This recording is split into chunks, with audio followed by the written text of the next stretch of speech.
So I am not going to accept the idea that Hamas on October 7th was a terrorist organization. They were carrying out a military assault, and they carried out with far more precision and far less collateral damage than what Israel's doing. If you're going to call Hamas a terrorist organization, then every single Israeli pilot that flies over Gaza today and indiscriminately drops bombs that have killed 6,500 Palestinian civilians, over 1,000 of whom are children, then they are terrorists. And if they're terrorists, everybody who wears the green of the IDF is a terrorist, and every Israeli politician is a terrorist. And I think it's more accurate to call Israel the terrorist entity in this case than it is to say Hamas. They're making stuff up. I mean, look, we can go back to the beginning of World War I and look at atrocity propaganda. You know, when the Germans marched into Belgium, they were literally accused of ripping babies out of the wombs, of beheading children, of doing raping, all this stuff. Hamas has been accused of the same thing every day. It's a standard thing. They beheaded children. They raped women. They did this. There's no evidence that they did any of that. It hasn't been presented.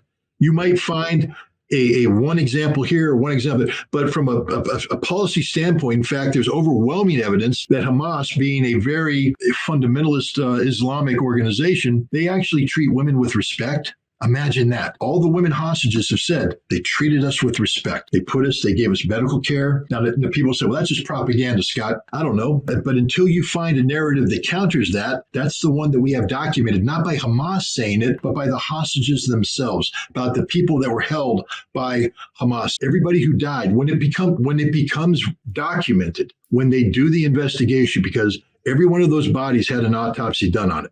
There's a file in there that says bullet wound here, entry point here, exit point here. Mechanism of death is this, time of death is this, place of death is that. And when an investigator comes in and starts overlaying all that out, it's going to become clear that what the survivors of some of these kibbutzes have been saying, that it was the IDF that killed everybody, that the IDF came in and just haphazardly, without any discipline, in a total panic, fired indiscriminately, killing the hostages and Hamas alike.